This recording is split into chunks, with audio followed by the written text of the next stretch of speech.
Soňky 2 ay çemesi wagtyň dowamında Balkan welaýatynyň Türkmenbaşy şäherinde täze açylyp ulanmaga berilen köpürli hassahana saglyk işgärlerini, şolsanda lukmanlary we şepaat uýalaryny işe almak prosesi geçirildi. Adatlyk radiosynyň habarçylary bu hassahana işe yerleşmek üçin saglyk işgärleriniň resmiýlere onlarça müň dollar möçöründe para bermeli bolýandyklaryny anyklamagy başardylar. Bu ýagdaýlar barada adatlygyň yerli saglyk puwdawyndaky ýagdaýdan habarly ygtybarly çeşmeleri şolsanda hassahana işe yerleşmäge synanşan Balkanly lukmanlaryň we şepaat uýalarynyň bir näçesi gurrun berdi. Murat Garriýew adyndaky Türkmenistanyň Döwlet Lukmançylyk Uniwersitetini tamamlanan 20 töweregi ýaş lukmanyň her biri hassahana işe girmek üçin 200 000 manat para bermeli. Olar welaýatymyzyň dürli etraplaryndan gelen ýaş lukmanlardyr. Şeýle-de lukmançylyk mekteplerini tamamlayan ýaş şepaat uýalarynyň 34 sanysy bu hassahana işe girmek üçin 100 000 manat para berdi.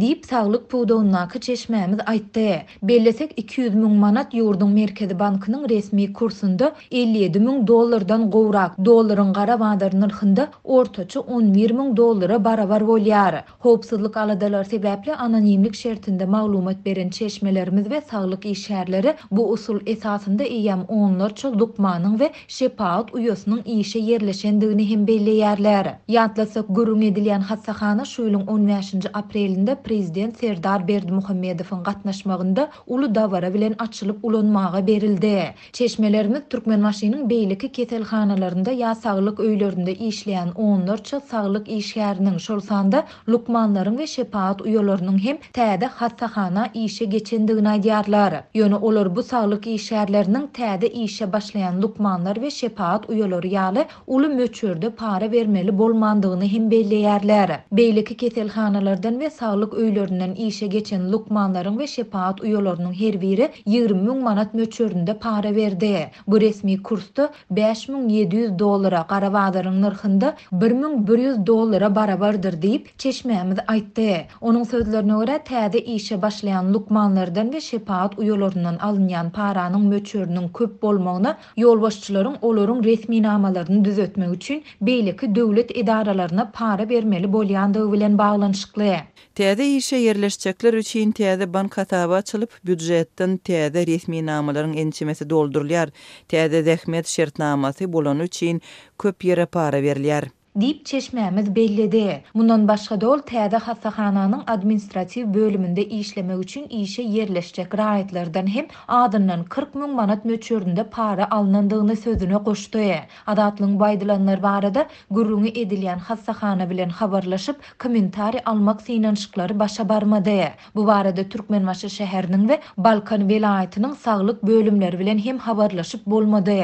Türkmenistanda korrupsiýanyň tas ähli puwdoklarynda giňden ýaýrandygy, raýatlaryň tam süpürji bolmakdan başlap tä ýokary wezipelere çenli islendik işe yerleşmek üçin para bermäge mejbur bolýandygy barada adatlygyň habarçylary, türkmensanlar we garaşsyz neşirler ýygyderli habar berip gelýärler.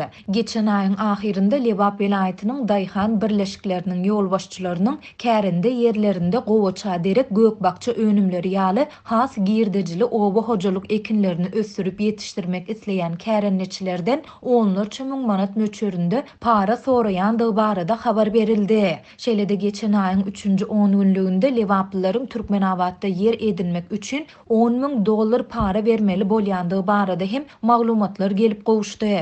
Türkmen häkimetleri para berim ýagdaýlary baradaky maglumatlary ne tasdiklaýar, ne de inkar edýär. Hökümet mejlislerinde ýurtda korrupsiýa garşy alınıp barylan goşadurnak içinde giň gerimli göreş barada wagtal gurrun edilýär. Ýönetimçiler korrupsiýanyň ýokurdan başlaýandygyny aýdyp, bu çykyşlaryň meseleni düýpli çözmäge däldi, halkyň gözüni boýamaga gönükdirilendigini aýdýarlar.